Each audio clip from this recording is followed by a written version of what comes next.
Dan begitu pula yang didapati oleh Ashabul Kahfi di Philadelphia, Damaskus, Suriah 100 tahun setelah Nabi Isa alaihissalam diangkat lagi. Kemudian itu bulan purnama Martius.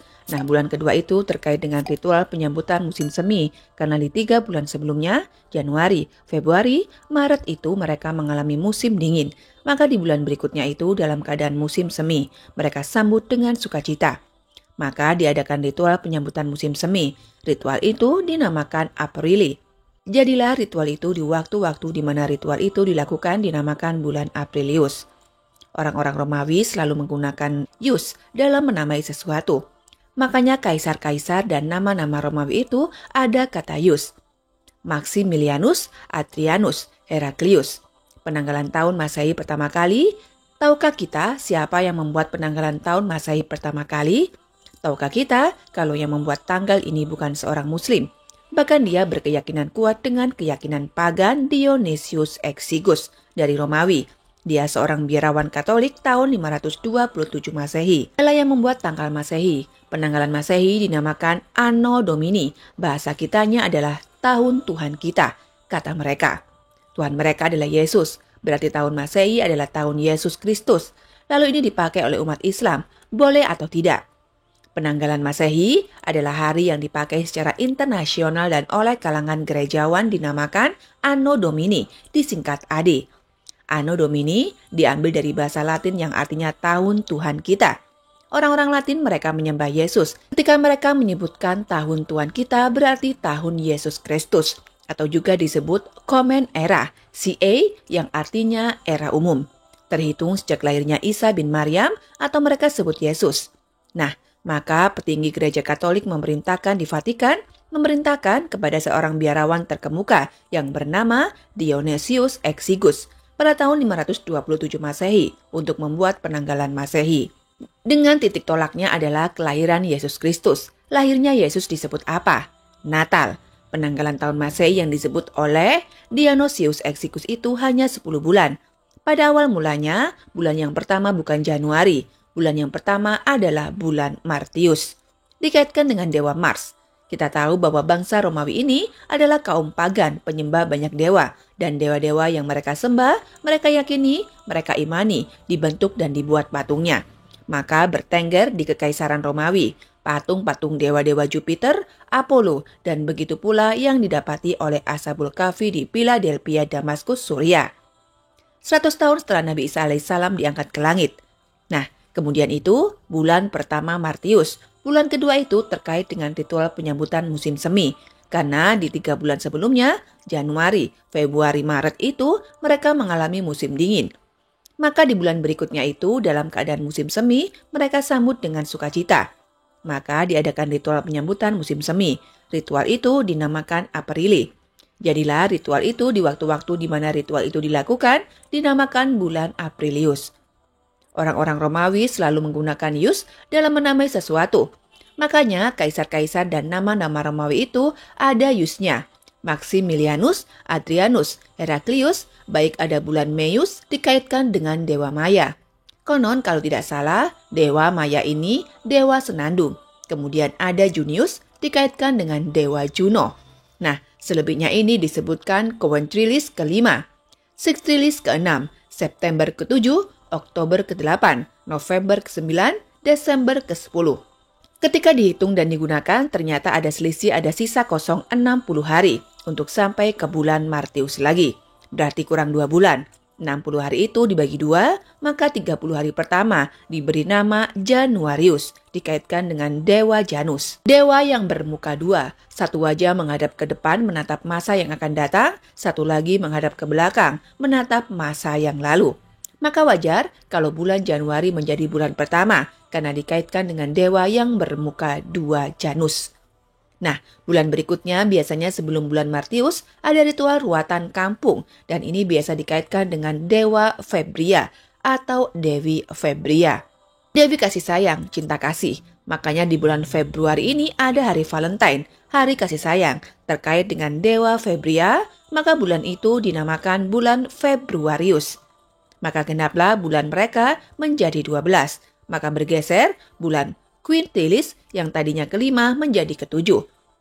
Julius Caesar melakukan penanggalan yang lebih apik. Dihitungkan dengan jumlah hari, dalam setahun ternyata 3 bulan 360 hari.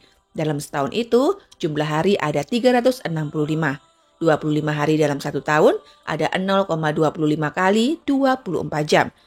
Itu bisa 6 jam setiap tahunnya ada lebih 6 jam.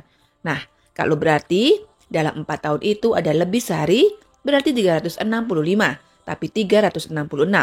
Maka muncullah tahun kabisat. Maka disempurnakanlah penanggalan Dionysius Exiguus. Maka lahirlah kalender Julian yang disusun oleh Kaisar Julius. Untuk menghormati namanya, maka diabadikan nama Kaisar Julius ini menjadi nama bulan-bulan Quintilius yang kelima, diganti jadi bulan Juli. Jadi setelah Juni, Juli. Begitu pula Kaisar Augustus, dia juga memiliki pengaruh kepada bangsa Romawi yang besar tidak kalah dengan Julius Caesar, maka Sixtilis diganti dengan nama Augustus. Jadi setelah Julius ada Augustus. Namun sepanjang perjalanan penggunaan kalender-kalender Julian ini, ada penyempurnaan yang dilakukan oleh Paus Gregorius ke-13. Gimana ada kemelesetan antara musim dengan tanggal yang tidak sama. Desember itu biasanya turun salju. Kenapa ini panas tidak turun salju? Berarti ada salah hitung, maka dipangkas tahun Masehi ini sekian hari. Kalau tidak salah, dipangkas sampai 40 hari atau 20 hari. Dipangkas 20 hari agar sesuai dengan musim, maka lahirlah kalender baru yang disebut kalender Gregorian. Kalender inilah yang digunakan di seluruh dunia sampai hari ini. Kalender Gregorian suku Maya yang membuat kalender-kalender Yucatan. Tapi beda, dan kalender Yucatan berakhir hanya di tahun 2012. Jadi sudah jelas bagi kita bahwa ternyata tahun Masehi ini satu dibuat oleh siapa? Seorang biarawan Katolik namanya Dionysius Exiguus. Ia beriman atau tidak? Tuhannya Dionysius Exiguus adalah Yesus. Dan kira-kira dia membuat bulan penamaan bulan berdasarkan syariat Islam atau berdasarkan iman Islam atau berdasarkan keyakinan Yesus Kristusnya. Dan besar kemungkinan keyakinan Kristennya. Dan itu kita pakai sekarang. Berarti kita menggunakan kalender Yesus Kristus. Boleh tidak? Nah, mulai hari ini diganti ya. Sahabat beriman, kemudian tentang Natal. Natal itu bahasa Latin artinya lahir. Secara istilah Natal itu adalah upacara orang Kristen untuk memperingati hari kelahiran Yesus Kristus. Tuhan Yesus maka disebut Natal. Paus Tiberius ternyata orang yang pertama kali membuat konsep Natalan sebagai konsep lahirnya Isa Yesus Kristus. Betulkah Isa Yesus Kristus lahir di 25 Desember? Sahabat beriman yang dirahmati Allah, Vatikan itu adalah kolom, tempat markas dari gerakan-gerakan Kristen Katolik. Mereka sama sekali berbeda dan jauh bertolak belakang dengan keyakinan Kristen sebelumnya. Nah, mereka ini kemudian membuat sebuah gerakan untuk mendakwakan paham-paham mereka yang dikaitkan dengan penyembahan Dewa Matahari. Kita lihat Dewa Matahari di seluruh dunia, ternyata Dewa Matahari bukan satu, ada banyak Dewa Matahari. Dan semuanya lahir di 25 Desember dan lahir dari seorang perawan Isis Mary. Nah, paham keyakinan Dewa Matahari ini dibawa oleh Vatikan ke bangsa Romawi, yang saat itu bangsa Romawi meyakini Yesus Kristus sebagai Tuhan mereka. Betulkah Yesus lahir di 25 Desember? Maka para pendeta Vatikan inilah yang membuat pengaruh menanamkan sering membuat sebuah cerita dongeng kepada bangsa Romawi, sehingga bangsa Romawi menerima pengaruh yang dipropagandakan, yang disampaikan oleh Vatikan, sehingga mereka menerima kenyataan yang ditetapkan oleh Kaisar Konstantin. Di mana Kaisar Konstantin pada tahun 330-an atau 340-an menyatakan kalau 25 Desember itu lahirnya Yesus Kristus. Betulkah Yesus lahir tanggal 25 Desember? Di dalam Bible versi Lukas, Bible Lukas ternyata Yesus lahir pada masa kekuasaan Kaisar Augustus yang saat itu sedang melaksanakan sensus penduduk karena banyak imigran. Dan itu banyak orang-orang bermigrasi ke Bethlehem. Kenapa? Karena di Bethlehem banyak makanan, banyak mata pencarian, maka orang-orang hijrah ke Bethlehem. Maka di saat itu Kaisar Augustus melakukan sensus penduduk.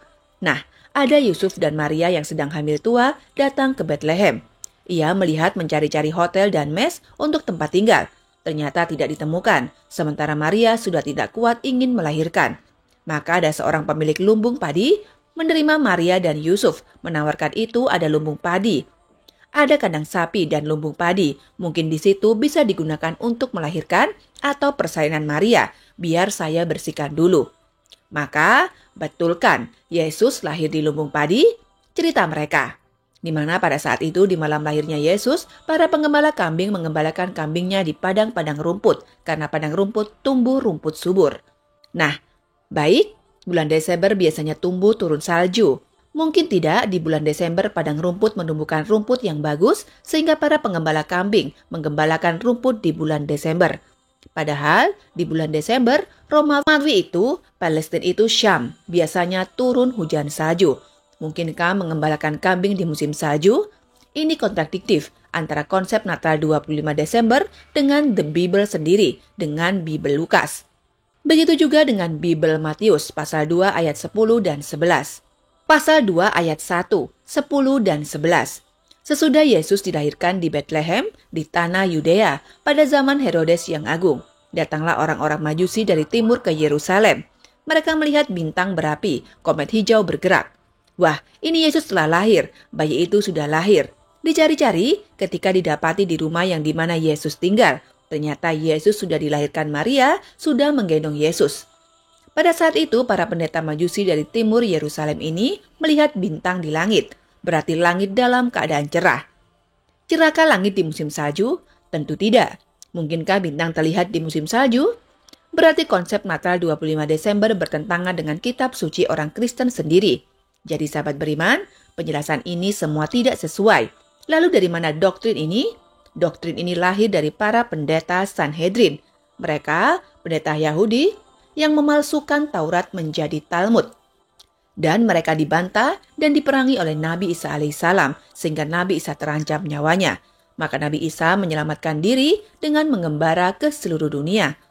Dalam pengembaraannya itu disebut Al-Masih, mengusap dunia dengan pengembaraannya. Kedua, beliau bertemu dengan suku atau sebuah kaum yang banyak orang-orang yang buta karena sejak lahir. Itu disembuhkan dengan cara diusap, masa hayam sahu. Maka dia bergelar Al-Masih.